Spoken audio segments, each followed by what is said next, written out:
I wasn't in a hurry, I just needed to get out for a while. The silence at home had grown louder over the years. At first, you don't notice the small things, a fleeting glance, a conversation cut short. Then it hits you. You're not really living with someone anymore, just alongside them. My husband was at work as usual. I didn't tell him I was leaving the house. I didn't feel the need to. It was a quiet street, somewhere past the highway where the trees leaned in like they held secrets. My car sputtered, then stopped entirely. I turned the key again, nothing. I sighed, more frustrated with life than with the machine. Stepping out, I looked around. No one, no shops, just trees and empty roads stretching too far in every direction. I called my husband. No answer. I tried again, voicemail as expected. Hesitating, I dialed my son. He picked up instantly, his voice warm, apologetic. "I'm not nearby, Mom, but I'll send a friend. He's close. Stay put, okay?" I waited, staring at my reflection in the side mirror, tired eyes, a woman too familiar with waiting. Then a car pulled up, a sleek black sedan, modern and polished. A man stepped out, maybe late 20s or early 30s, tall with a confident posture and a hint of stubble. He smiled like he already knew I'd be surprised. "You must be Adam's mom," he said, extending his hand. "I'm Leo." There was an ease to him, like he didn't take anything too seriously. I nodded, shaking his warm, firm hand. "Can I take a look at the car?" he offered, rolling up his sleeves. "You're not a mechanic," I said, trying to keep it light. He grinned. "No, but I like taking things apart."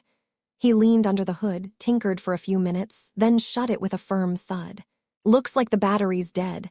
I can drive you to a shop or wherever you need to go." I hesitated. A stranger, even if he was my son's friend, but options were scarce. I nodded. The ride started quietly. He didn't ask questions or fill the air with small talk. I appreciated that. "You don't talk much," I said finally. He glanced over. "I only talk when it matters." I smiled, surprised by how that landed. We passed rows of fields glowing under the setting sun. My mind wandered. Who was this young man who didn't check his phone, didn't clutter the silence with unnecessary noise? "You're nothing like Adam," I said softly. He laughed. "I'll take that as a compliment." It was a simple drive, nothing dramatic, yet something in me shifted, a faint spark I didn't want to name. When he asked if I was hungry, I should have said no, but I said, "A little," before I even thought it through. And that's how it began, not with a single moment, but with everything I'd been missing. We ended up at a quiet diner on the edge of town, the kind with faded signs and warm lights. It smelled of coffee and something fried. I hadn't realized how hungry I was until the food arrived. He ordered pancakes at dusk, saying he liked breakfast at odd hours. I laughed, a sound that startled me. It had been so long since I'd laughed like that. "Do you do this often?" I asked. "Rescue women stranded on back roads?" "Not really," he grinned. "I meant eating breakfast for dinner." He tilted his head. "I do what feels right when it feels right. Life's short, too many people just wait." That word, wait, echoed in my mind. I'd been waiting for years. For my husband to come home earlier, for a kiss to mean something, for the silence to break with more than the hum of the TV. Leo asked about books, music, not in a shallow way. He listened, really listened. We debated song lyrics, shared thoughts on stories. I told him about a novel I loved as a young woman, something I hadn't mentioned in years. "You should reread it," he said. "You'd probably get it differently now." There was no pretense with him, no awkward pauses, no strain. It felt natural, comfortably natural. He spoke of his travels, places he wanted to live but never did, choosing freedom over stability. "People aren't built for cages," he said, and I found myself wondering when my life had become one. "You seem far away," he said. "I live there," I replied. He watched me. "You don't have to." I looked away. A compliment, a suggestion, a warning, it hung between us like a quiet challenge. The shop called. They couldn't fix the car tonight. A part was needed. I could have called a cab, but I didn't. He didn't push. "I can take you home or we can drive a bit longer. Your call." I surprised myself again. "Let's drive." We passed the city outskirts, windows down, cool air rushing in. The silence was different now, comfortable. I asked if he believed in love. He said he believed in connection, sometimes fleeting but no less real. "Is that how you live?" I asked. I live like nothing's guaranteed because it isn't. I didn't know what to say, both scared and alive. At a red light, he looked at me. You have beautiful eyes, sad but beautiful. I didn't deflect or laugh it off. I just said, thank you. In that moment, I realized how long it had been since a man looked at me like I was still seen.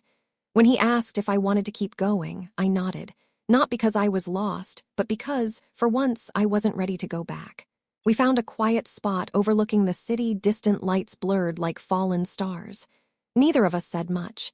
The air was heavy with everything unspoken. He leaned back, arms behind his head, at ease, like he'd been here before. I wasn't at ease. I felt awake for the first time in years, but also on the edge of something I couldn't name. You're not used to this kind of silence, he said. I'm used to the wrong kind, I replied. The kind that makes you feel invisible. He nodded, meeting my gaze. You don't have to stay where you're not seen. I looked away.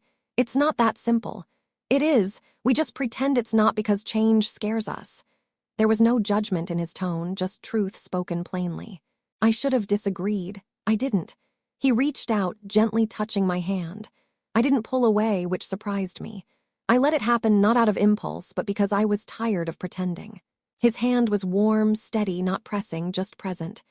You're allowed to want more, he said softly. Tears came without warning, a quiet, steady stream. I didn't bother hiding them. He didn't move or interrupt, just let me feel it. I hadn't cried in front of anyone in years, not even my husband, especially not him. You okay? Leo asked quietly. I nodded. I don't even know why I'm crying. Because someone finally reminded you you're still alive. That hit harder than anything else.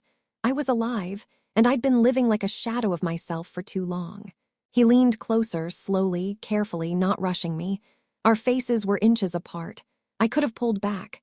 Instead, I met him halfway. The kiss was soft, unforced, not desperate. It wasn't about passion, it was about feeling something again. It didn't feel wrong, and that surprised me most. It felt inevitable.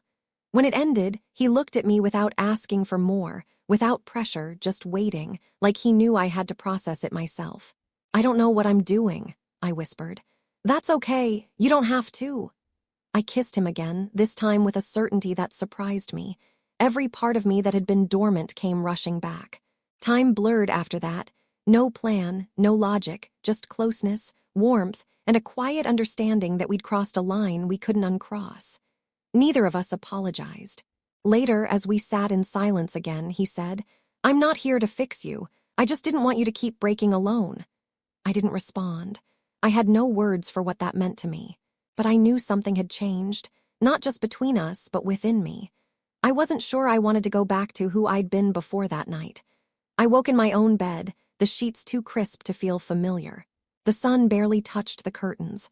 I stared at the ceiling, unsure if the previous night had really happened. But I felt it, in my chest, in the silence that now felt different, less like absence, more like possibility. He hadn't stayed, left no note, no message, just silence, but it wasn't empty. It was clean, unburdened.